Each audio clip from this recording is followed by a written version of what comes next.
I want to ask you a quick question. Are you living a life of your true potential? Have you figured out how to manage yourself? Now, if you watched the previous videos on managing yourself by Peter Drucker, this book I've been reading that's been absolutely amazing, you have figured out that there's a pretty simple methodology on understanding how to become the best version of yourself. And now you're probably asking, Eric, what do I do with all this information? I wanted to share with you just a quick number of steps that you can easily implement into your life today to be able to understand how to manage yourself and to best utilize your skills. So stay tuned, I'm going to share with you, and you're going to be really surprised on how it works out.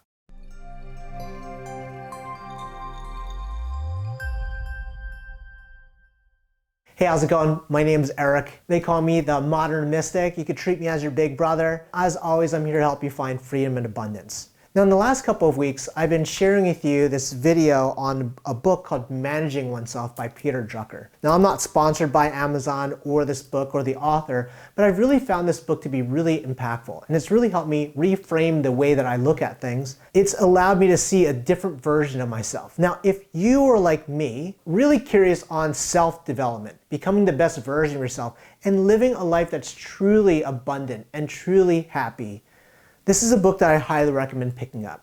Now, in it, we talked about the different facets from the book. Things like understanding your strengths and weaknesses, right? Understanding where you belong. How do you work with one another? How do you learn? And things like what is your purpose and how do you create impact?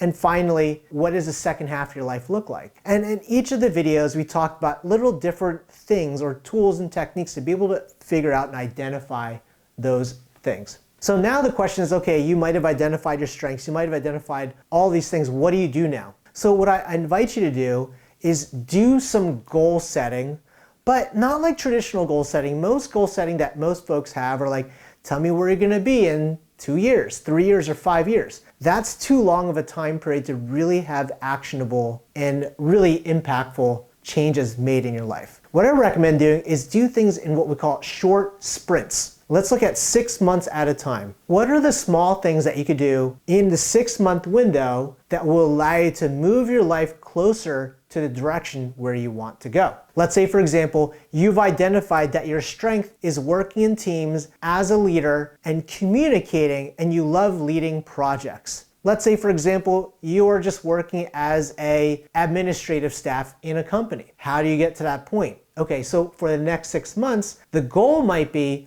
I want to set a goal of impressing my management enough to allow me to move to the next level of responsibility. That is the goal for the next 6 months. And that's realistic, it's achievable, but it's still a little bit of a stretch. You set that goal, and then now you write down what are 3 things that need to be done in order for you to do it. And let's identify that step number 1 is to communicate to your management that you would love to try a management position. And sometimes management might not have any idea of what you want, and until you ask for it, you're not going to get it. You always have to ask if you're going to receive, right? So you have to let them know what you want to get. And then number 2 might be, now that you've asked them, to identify the tasks that you could do and perform on those tasks. So let's say, for example, you're at administrative and you want to become management, and you've identified to management or your boss that you want to get into a different position, and he might say, or she might say, okay, if you want to do that, we need help with these 3 projects. Can you oversee or help manage certain aspects of it? So now you have these tasks, you have these objectives. That's 1 and 2. Now the third thing is to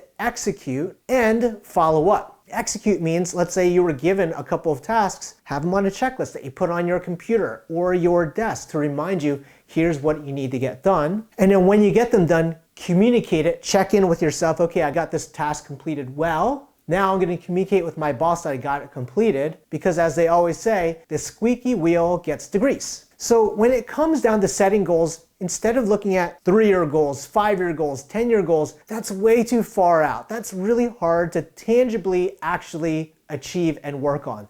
Those are just more of distractions than anything. Work on 6-month sprint goals, small, short, sectionable things that you know based on what you've learned from managing yourself, based on what your objectives are, what your strengths, how you work with teams, how you work with relationships, where you belong, how can you make a difference. Set those goals. And I can guarantee you that it's going to change the way that you look at things. So there's a passage I wanted to read to close out this video now that we've come up with an action plan. And before we do that, I would love to hear what your action plan is. Pop a comment down below. Now that you've understood how to manage yourself from what we've talked about in this book, what is your goal for the next 6 months? And let's keep each other accountable. I would love to hear what your goals are so that way we could all grow together. So Peter Drucker says, in a knowledge society, we expect everyone to be a success, right? We all want to be a success. However, realistically, this is clearly an impossibility. Not everyone can be a success. Let's be honest. Not everyone can be a winner. Not everyone can get a gold star. For a great many people, there is at best an absence of failure. And that sounds pessimistic, but it's realistic. Whenever there's success, there has to be failure. There has to be this duality, this balance. And then it's vitally important for the individual and equally for the individual's family to have an area in which he or she can contribute.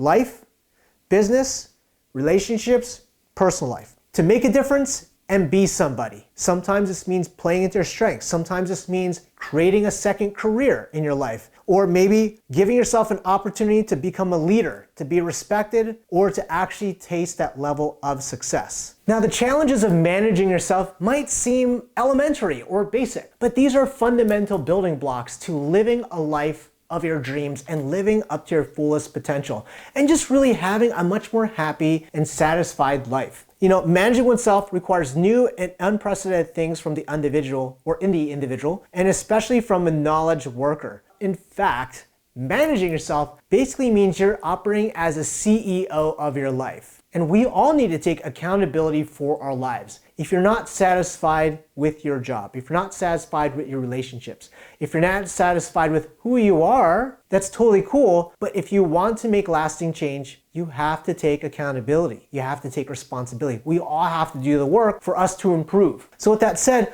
I would love to hear, like I said, what your goals are, where you're looking to go with this new knowledge. And again, this book is called Managing Oneself by Peter Drucker. It's on Amazon, probably about $10. It's like a 55-page read, like maybe half a page. Like it's really short. You could read it, at least I've read it in about an hour and a half, 2 hours. It's a super short read, but it's very, very impactful. And I implore you and invite you to pick it up. So with that said, I thank you for committing the time to growing yourself and improving as an individual and joining me on this journey because I am doing the work with you as well. I'm not some like big guru that's the perfect model of success. No, I'm just the same human living a human experience just like you. So if you're new here, smash that like button. Let me know that you enjoyed the video. Don't forget to subscribe. I make new videos here once a week. Again, my name is Eric, the Modern Mystic, and I'm here to help you find freedom and abundance. With that said, I'll see you again next week. Take care.